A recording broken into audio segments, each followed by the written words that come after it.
Assalamualaikum warahmatullahi wabarakatuh.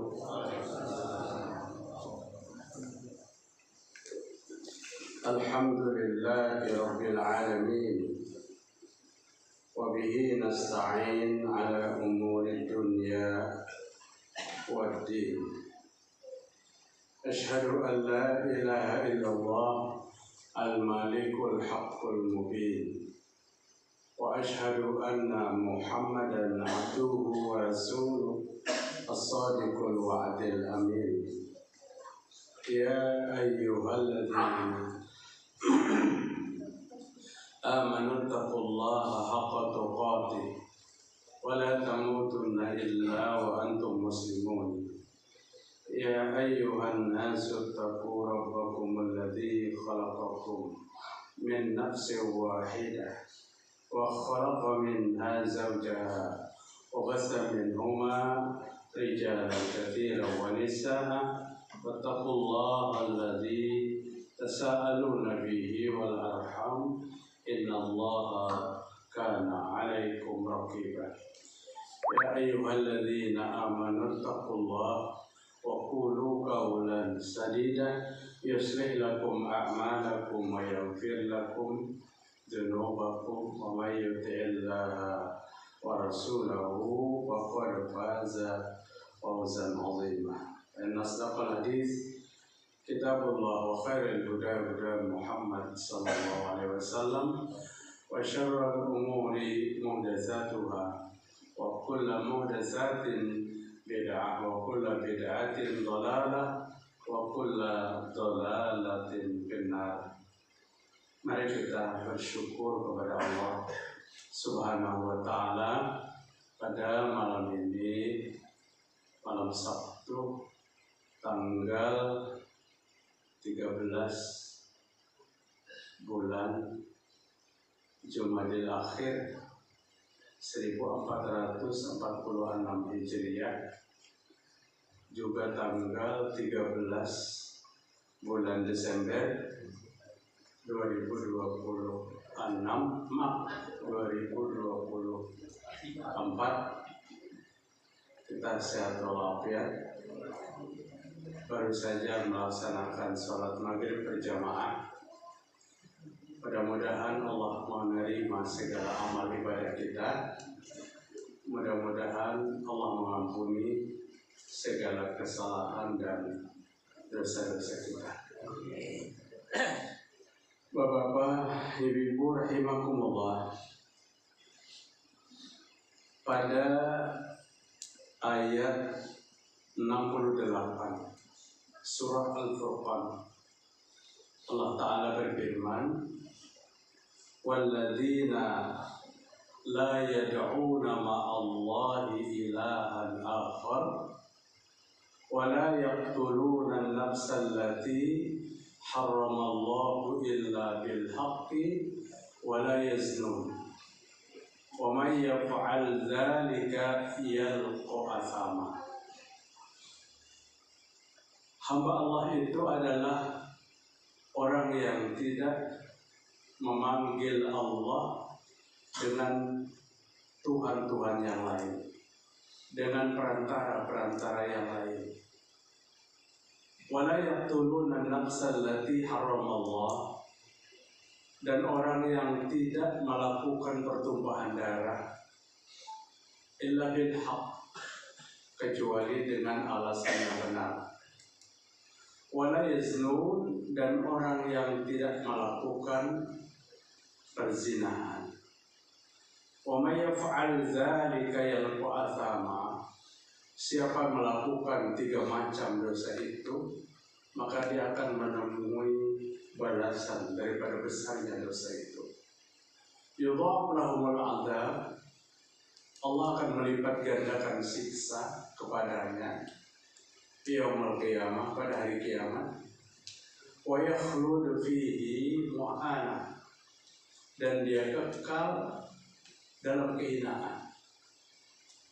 Illa man taba, kecuali orang yang sempat bertaubat. Wa amana, dan orang yang beriman. wa amila amalan sholiha, dan orang yang melakukan amal soleh, faulaika yubaddilullahu sayyi'atihim hasanah, Allah menggantikan keburukan yang mereka lakukan. Apa tadi keburukannya?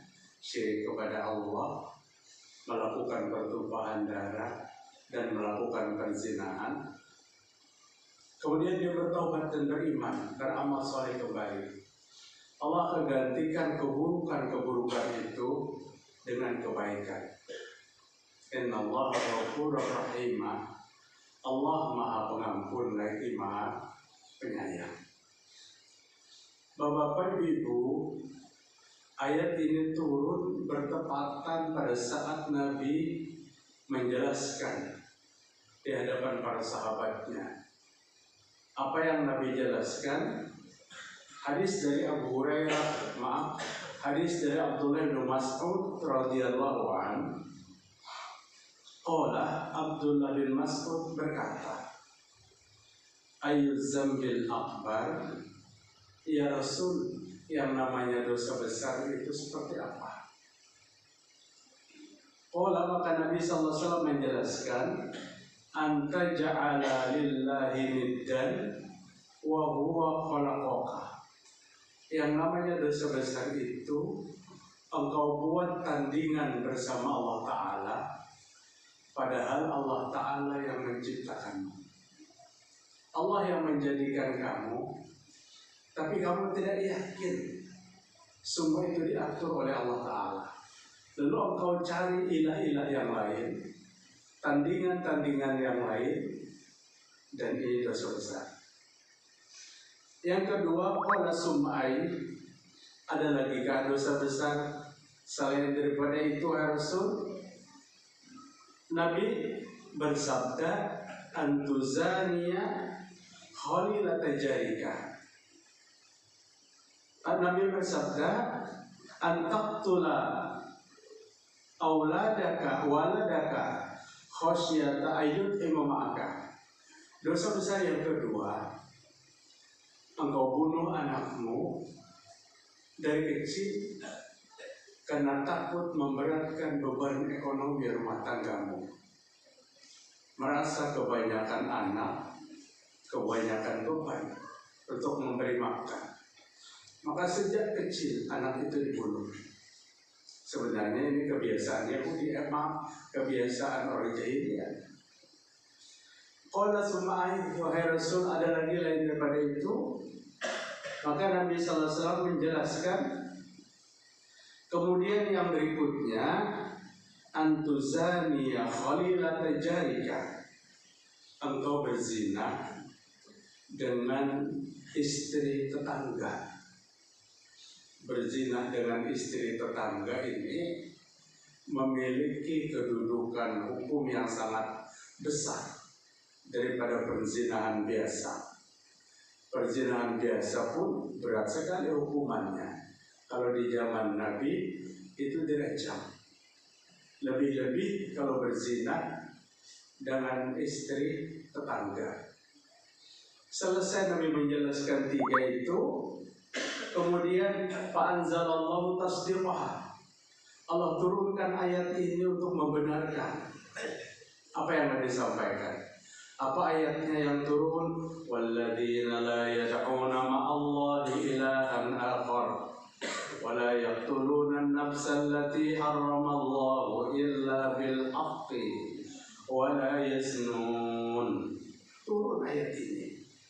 Ayat yang Allah sampaikan, malaikat Jibril sampaikan kepada Nabi Muhammad SAW seirama dengan penjelasan Nabi.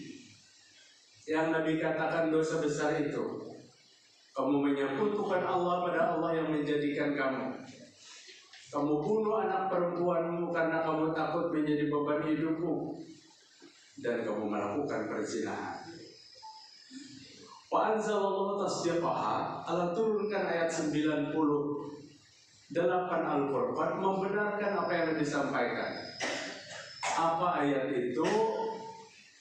Hamba Allah yang mulia adalah orang yang tidak mau tidak mau memanggil apapun dalam pintanya selain daripada nama Allah, dalam pintanya, dalam doanya. Itu arti hamba Allah. Kata Nabi, orang yang memanggil bersama Allah ada nama yang lain dalam pintanya dan doanya, itulah dosa besar. Ujar Allah Subhanahu wa Ta'ala, orang yang memanggil Allah bersama nama yang lain, maka itu bukan hamba Allah. Karena yang diakui sebagai hamba Allah, apabila dia meminta, mintanya lawan siapa? Lawan Allah Subhanahu wa Ta'ala. Idza sa'alta fas'alillah wa idza ista'anta fasta'in billah. Ajaran Nabi kepada Abdullah bin Abbas.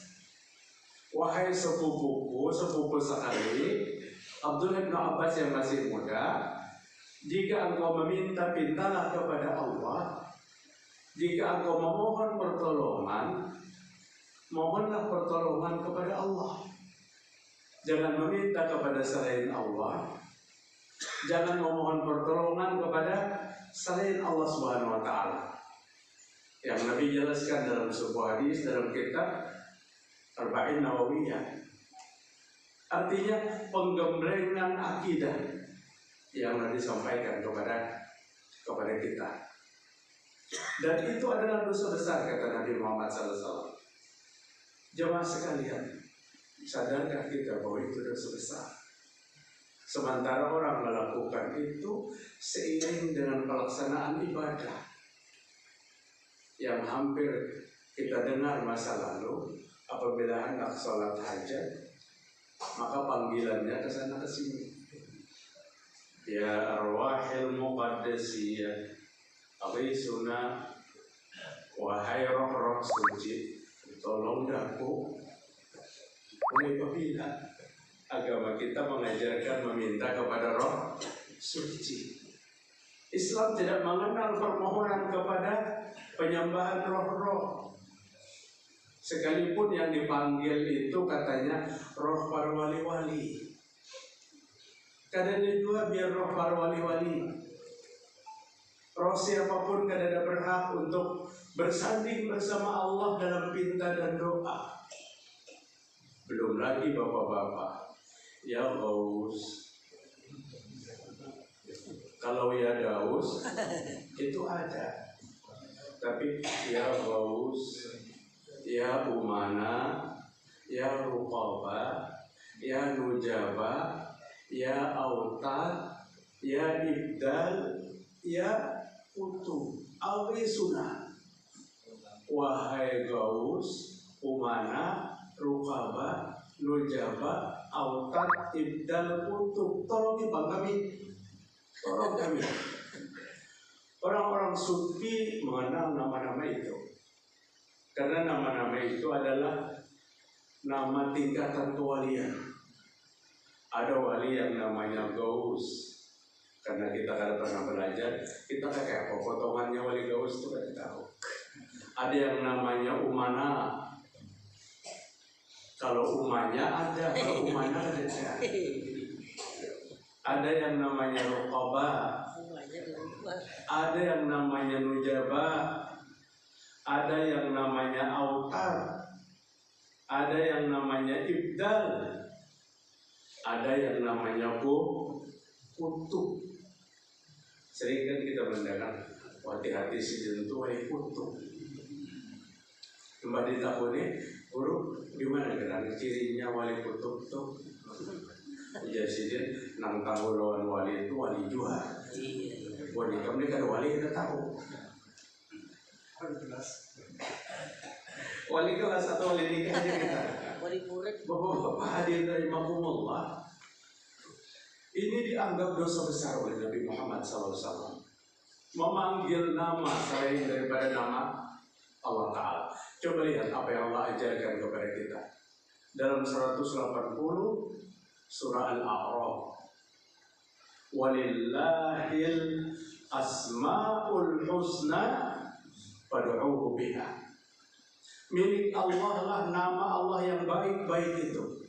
Asmaul Husna itu kan bagus-bagus namanya. Fad'uhu biha, maka berdoalah kamu, dan setiap kamu berdoa panggil Asmaul Husna. Panggil Asmaul Husna. Allah mengizinkan kita memanggil Asmaul Husna.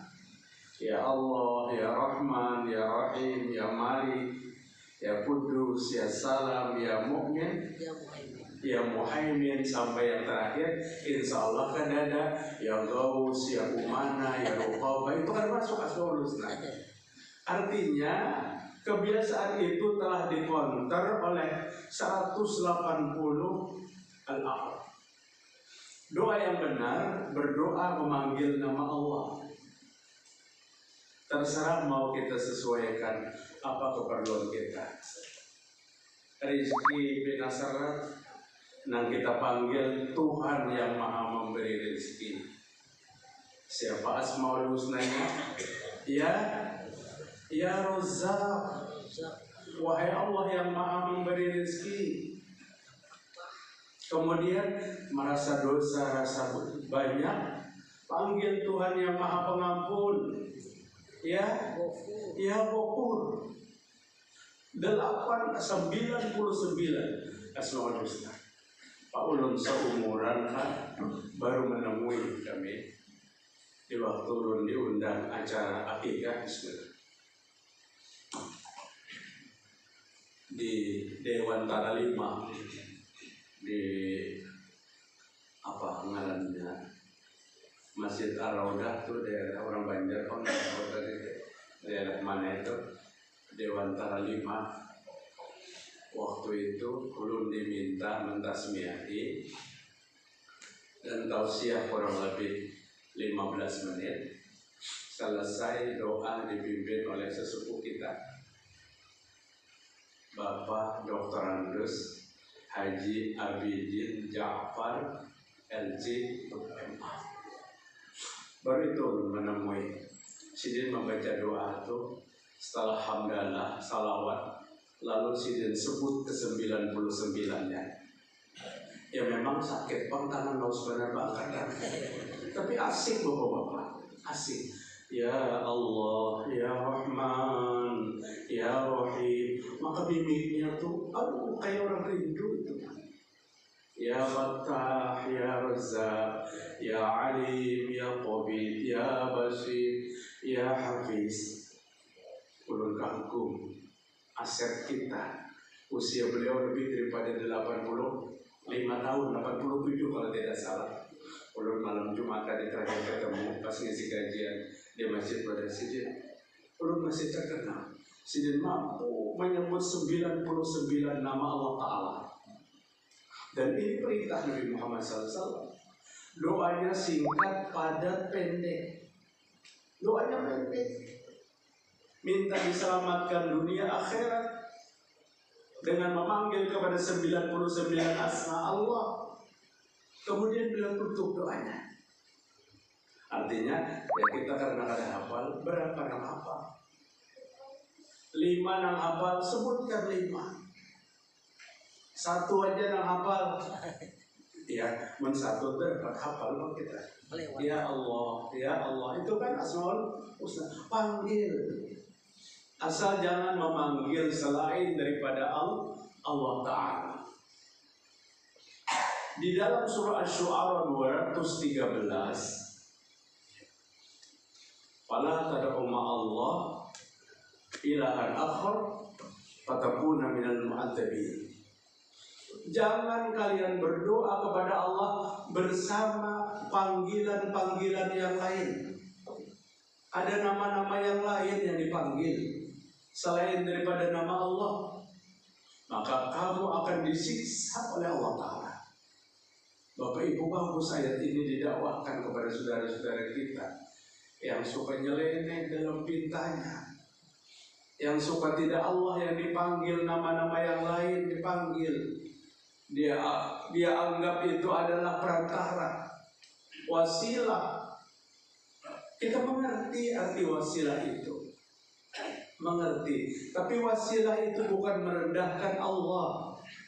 Wabtaghu ya ayyuhalladzina amanu taqullaha wabtaghu ilaihil wasilah wasilah. Wahai orang beriman, bertakwalah kepada Allah, carilah wasilah. Wasilah ini jalan perantara untuk mendekatkan diri kepada Allah Ta'ala.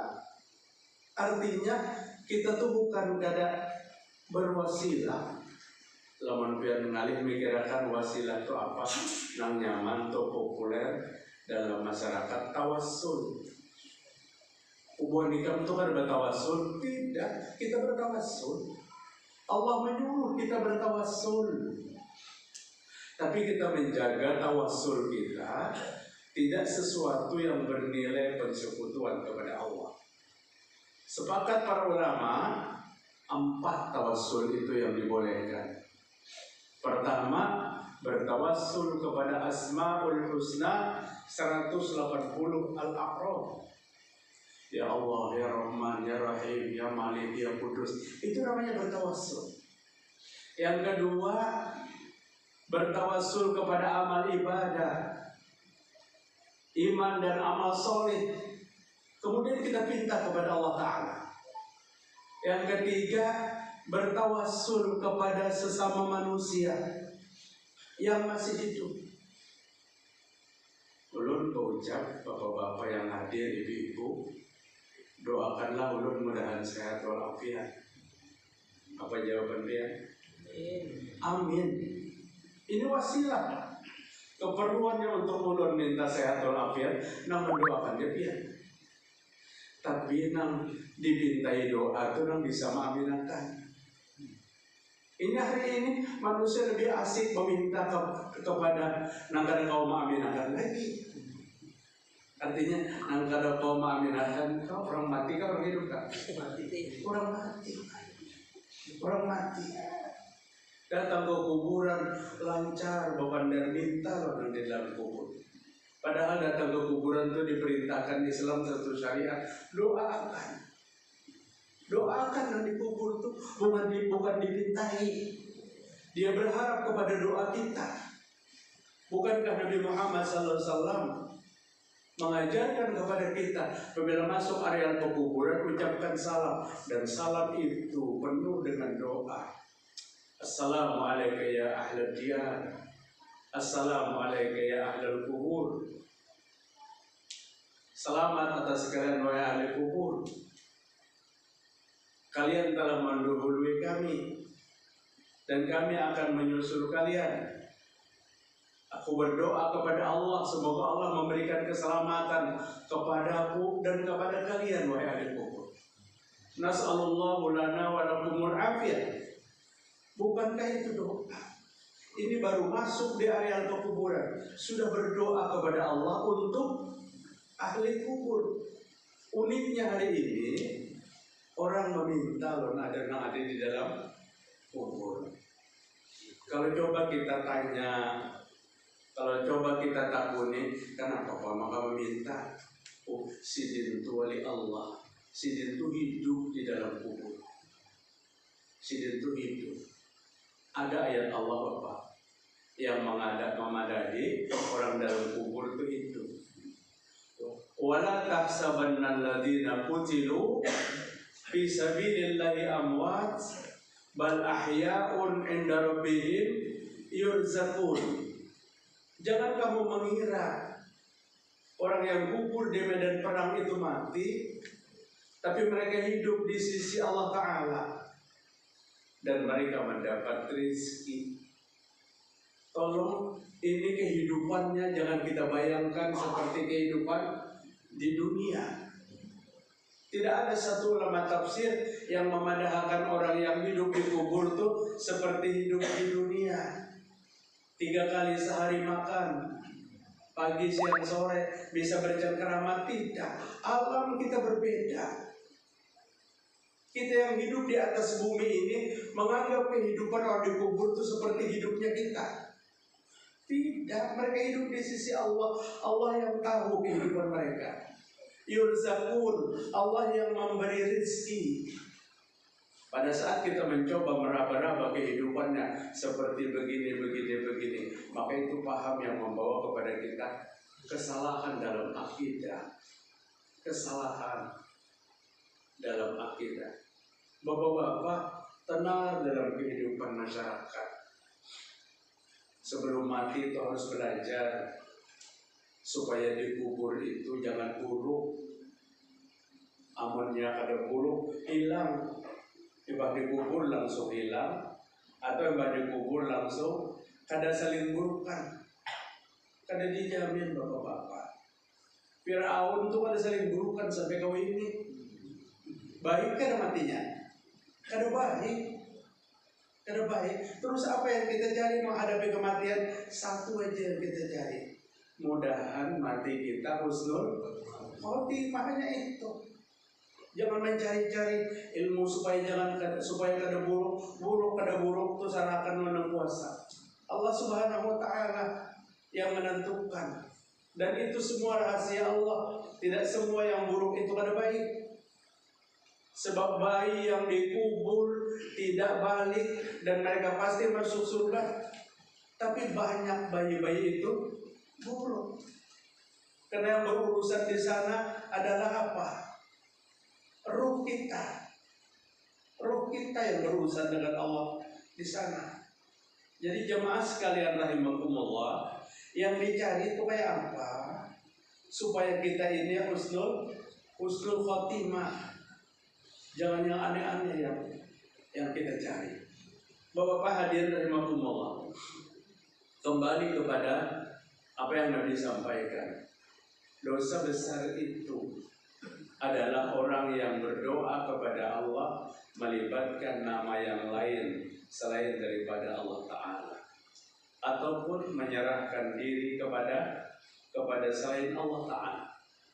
Padahal dalam surah Al-Ikhlas, Qul huwallahu ahad, Allah menyatakan Allah tempat kita bergantung, Allah tempat kita berserah diri. Kadang-kadang kita karena apa Pak? Karena kada mengerti bahasa Arab Pak. Itu yang kadang-kadang membuat kita terpeleset akidah kita. Lenggang-lenggok mengumandangkan bait syairnya asik karena kita kada mengerti. Yang mendengar pun asik. Nah membaca asik, kedua-duanya kada mengerti. Ya akromal khalqima liman aludhu bihi siwaka indahulu lil hadisil amami. Ulun hendak benar kada ingat lagi, tapi kada tahu apa. Lengket mulai bahari itu di kepala 9 tahun kami mengamalkan itu. Cukup Mbak Tuntung keluar untuk minggu depan ya lagi 162 bait hafal dulu. Ternyata setelah kita kaji terkandung bait-bait yang mengandung kemusyrikan. Ya akramal khalqi ma liman aludhu bihi siwaka. Wahai Nabi Muhammad semulia-mulia makhluk, tidak ada tempat berlindungku kecuali Lutfian wahai Nabi Muhammad. Minal hululil hadisil amami, daripada mara bahaya akan menimpa kepada kami. Lu rasa biar yang ada dalam masjid ini sepakat. Kalau terjemahnya seperti itu, apakah ada keyakinan kita, akidah kita tidak rusak? Rusak akidah kita. Wa kullu ayin atarusulul kiramu biha fa inna mata salat min nurihi bihi. Sama dalam bait-bait yang lain. Pada kasidah itu, setiap mukjizat yang datang kepada nabi-nabi terdahulu, semua mukjizat itu datang daripada Nur Muhammad. Kajian yang tenar di media sosial. Padahal satu hadis pun yang berbicara Nur Muhammad itu tidak ada yang sahih. Al-Quran apalagi kan ada pernah bicara Nur Muhammad. Al-Quran tidak pernah begitu. Tapi kan ada dalam Al-Quran nurun ala nur. Itu Allah mengumpamakan zat Allah Ta'ala. Nurun ala nur, Allah menyatakan zat Allah bapak-bapak. Hadirin rahimakumullah. Ada apa? Sudah pergi masuk. Jadi apa yang paling benar daripada kita? Anta syamsul anta badrun, anta nurun, fauqa nuri. Kata para ulama, anta syamsun. Boleh, silakan. Wahai Nabi Muhammad, engkau laksana matahari. Anta badrun, engkau seperti bulan purnama. Tapi anta nurun fauqa nuri, itu Allah yang diletakkan kepada Nabi Muhammad SAW. Silahkan buka dalam surah Nur, nurun ala nur, itu Allah mencontohkan zatnya. Sehingga itu tadi korbannya kita, karena kita kadang mengerti bahasa Arab, kita asik, kita enjoy, kita lenggak-lenggok, mendengar asik, karena kadang mengerti. Waktu Nabi datang ke Madinah, katanya disongsong oleh orang-orang Madinah. Apa? Marhaban ya nur aini, telah datang, selamat datang wahai nur aini, cahaya mata. Bolehlah, silakan. Orang mencintai Nabi itu rasa di mata-mata. Telah datang wahai cahaya mataku. Marhaban jaddal Husaini. Ini yang dipertanyakan oleh ulama. Telah datang kakeknya Hasan dan Husain. Nabi datang ke Madinah, disambut dengan marhaban, selamat datang kakeknya Hasan dan Husain. Padahal Ali bin Abi Thalib dan Fatimah belum nikah pada waktu itu. Artinya, yuk syair yang dikumandangkan itu dicocokkan dengan kronologis kejadian, sehingga orang yang mendengar tidak tertawa. Kapan orang Madinah tahu Nabi itu waktu datang kainya Hasan dan Husain? Hasan dan Husain itu lahir tahun ketiga, tahun keempat. Bapak mamanya nikah tahun kedua. Selamat datang kakeknya Hasan dan Husain. Kada tahu lagi orang Madinah Nabi itu jangan jadi kainya Hasan dan Husain. Tapi ini korbannya Pak, kita ada mengerti. Ya begitu sampai ke Madinah, masuk ke toilet umum. Di dalam toilet ada tulisan la tusrifil ma, sama lu noda kita. Apa artinya? Jangan boros pakai air. Tapi tulisannya bahasa Arab, karena menulis orang Arab, yang masuk ke sana orang Arab. Masuk orang Banjar, sudah menyingsing ke Salawar, langsung dinaikkan ke Salawarnya, keluarnya. Karena hubungannya orang Arab memang menulis Al-Quran di dinding. Kita tahunya itu perhiasan, pakai baju saat secukupnya, kan itu. Tapi dipadahkannya Al-Quran di dinding. Hakun mencocorakan di luar, kami di luar. Ini kejahilan kita. Ketidakmengertian. Bapak, ulun paling banyak kita memandang syair-syair ini yang bernuansa syirik karena kita kada tahu. Atau nang tahu kadang mau memberitahu. Pasti orang yang pernah mondok setahun, 2 tahun, 5 tahun pasti tahu itu terjemahnya. Tapi kadang mau memberitahu. Karena apabila diberitahu ada yang kurang. Maka jalur kita ini cepat selesai kalau perbedaan pendapat. Ulun dulu termasuk menangkap pendapat-pendapat kita. Tapi karena perbedaan pendapat, mencari dasar-dasar yang ternyata benar. Tapi kalau perbedaan pendapatan, kadang mau selesai. Karena selesai. Karena apabila disampaikan, ini ada yang kurang. Perbedaan pendapatan. Lucu juga pada saat kami mendengar Syekh Muhammad Arsyad Al-Banjari itu punya satu kitab yang populer. Namanya apa? Sabilal Muhtadin, kitab fikih berbahasa Banjar, bahasa Melayu. Begitu beliau selesai menulis dan kembali ke tanah Jawa, ke Kalimantan, diajarkan di mana-mana masjid kitab Sabilal. Tapi bagi yang mengontrol, kenapa setiap membaca kitab Sabilan karena pernah melewati bab jenazah? Jadi dilompati bab jenazahnya. Karena bab jenazahnya saya rasa bercerita tentang kada boleh menyiapkan makanan setelah proses kematian, kada boleh kita tempat makan di tempat orang yang kematian. Lengkap beliau dengan hukum-hukumnya. Ini akan terjadi perbedaan pendapatan, Pak. Jadi kalau perbedaan pendapat selesai kan? Selesai. Kada pernah 2-3 kali aja aku tamat 9 sudah, tapi kan ada bab jenazah. Ada bab jenazah itu lengkap. Berapa halaman itu? Saya Muhammad Arsyad Al-Banjari. Artinya ulama kita yang dulu belajar di Makkah memang menerapkan ajaran yang beliau dapat. Tapi yang ada kadang mau memakai, tapi mencintai, tapi kadang mau menuruti. Ini sejatilah cintanya? Tidak sejati cintanya. Jemaah sekalian rahimakumullah. Maka apa kata Nabi Muhammad SAW? Engkau jangan kau jadikan tandingan bersama Allah. Kau panggil nama selain daripada nama Allah. Sementara Allah itu yang menjadikanmu. Allah yang menjadikanmu. Ibnu Utsaimin rahimahullah berkata, jika aku hidup pada masa penulis syair-syair itu, maka aku akan datangi dia. Aku akan ajak dia bertobat kepada Allah Ta'ala sebelum datangnya kematian. Belum lagi bapak-bapak, salawat yang diorbitkan seolah-olah salawat yang paling mulia. Salawat At-Tijaniyah yang ditulis oleh pemimpin tarekat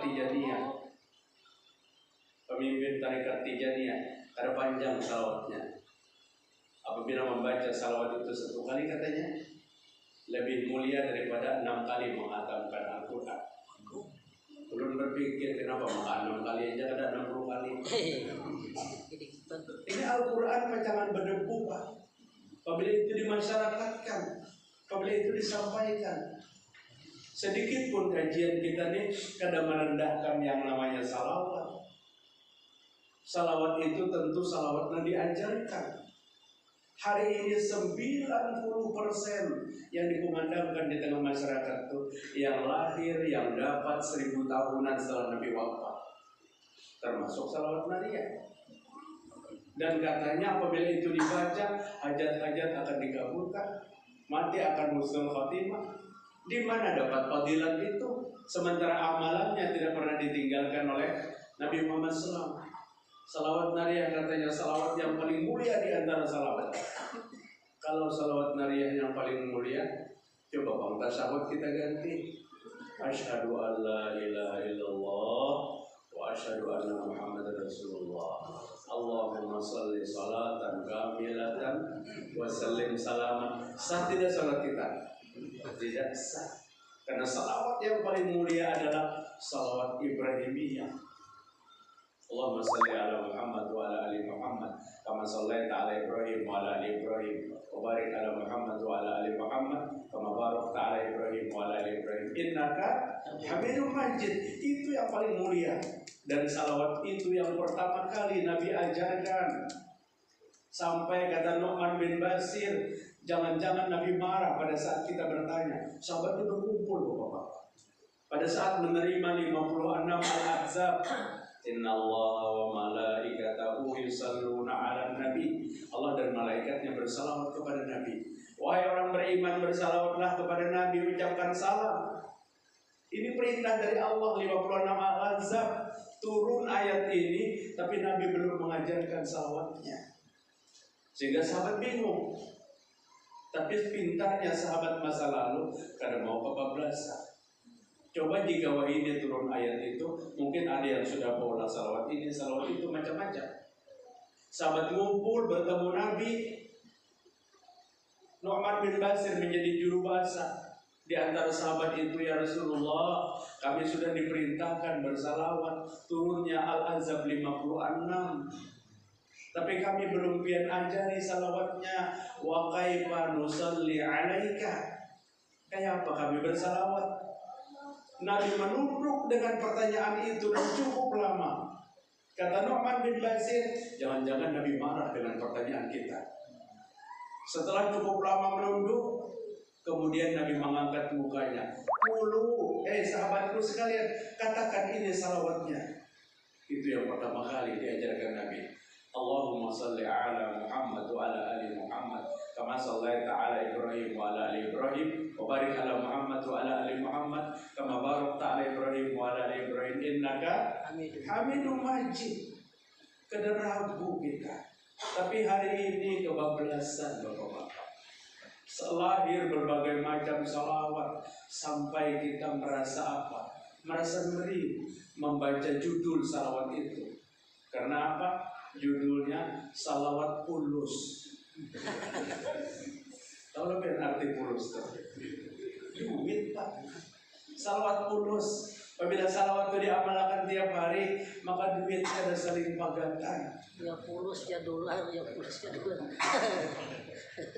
Duit kan saling pagatan. Memang duit pagat itu adalah Ya pulus, ya dolar. Ya kudus, ngambil asma Allah lagi. Ya kudus, ya kudus. Sahil lana bil pulus. Warna merah yang mulus-mulus. La ilaha illallah. Pulus bukan memuliakan Nabi, justru menghina kepada Nabi Muhammad sallallahu alaihi wasallam. Menghina Nabi Bapak-bapak. Tapi padahal kan dia menghina Nabi, kencangnya juga. Kencang juga. Ini apa kencangan dilawan? Artinya berbicara tentang agama tidak berlandaskan kepada dalil. Ada kita melihat tuntunannya, rujukannya apa yang kita amalkan dan kita bicarakan. Kenapa pendiri Persyarikatan ini Kiai Ahmad Dahlan menamai Persyarikatan ini dengan nama Muhammadiyah? Karena beliau ingin warga Persyarikatan menjadi pengikut setia Nabi Muhammad SAW, beramal sesuai dengan apa yang diajarkan oleh Nabi Muhammad Sallallahu Alaihi Wasallam. Satu aja baru terakhir untuk sampaikan. Satu, ada sebuah hadis yang sangat populer Pak. Populer di Madinah, di Banjar ada populer. Apa hadis itu? Naha sallallahu alaihi wasallam ayyujassasal qabra wa ayyubna alaihi wa ayyubda alaihi wa ayyaquda alaihi. Hadis sahih diriwayatkan Imam Muslim. Karena dia yang membantah kesahihan hadis. Rasul melarang untuk menghiasi kuburan. Rasul melarang untuk membangun bangunan di atas. Umatkah sudah kita? Ayo, setomat lagi lah. Rasul melarang membuat bangunan di atas kuburan, dan Rasul melarang duduk-duduk di atas kubur. 3 larangan Nabi Muhammad SAW yang diterima oleh sahabat. Dan hadis ini populer. Kenapa orang katakan populer di Madinah? Karena hadis ini terpampang di depan kuburan Baqi. Diterjemahkan terjemahnya ke dalam 3 bahasa. Bahasa Indonesia paling ganas tulisannya. Rupanya pelanggarannya banyak orang Indonesia di sana. Jadi bapak-bapak hadirin rahimakumullah, manakala kita beragama, kita memakai agama ini dengan landasan dalil, pasti tidak akan sesat, pasti tidak akan salah dalam bentuk amalan. Tapi manakala kita tidak memerlukan dalil, apa yang Allah sampaikan pada ayat 113 surah Al-Imran, surah An-Nisa ya. Wa may yushaqiqir rasul, tolong lamun kada ada di surah An-Nisa, surah Al-Imran.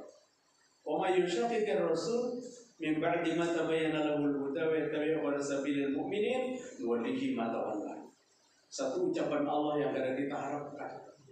Sedih kita mendengar Allah berkata seperti ini. Siapa yang menantang Nabi? Apa bentuk tantangannya? Setelah Nabi menunjukkan jalan-jalan agama, wa yattabi' ghayra sabilil mu'minin, dia cari jalan selain daripada itu. Jadi yang ditunjukkan Nabi kan dipakainya mencari jalan selain daripada itu. dakwah sudah sampai. Di garasinya mencari jalan seorang. Apa yang Allah katakan? Nuwallihi ma tawalla, kami biarkan dia sesat sesat-sesatnya. Kalau Allah nambah ucap biarnya sesat, kemana kita kembali?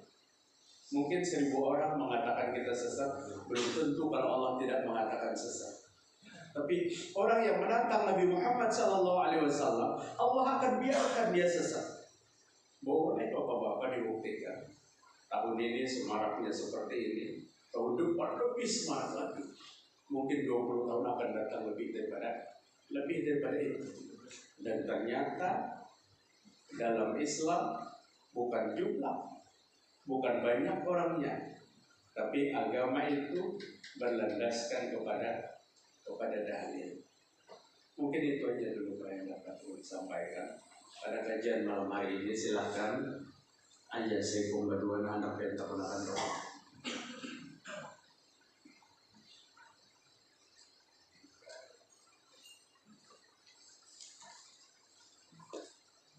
Silakan Pak.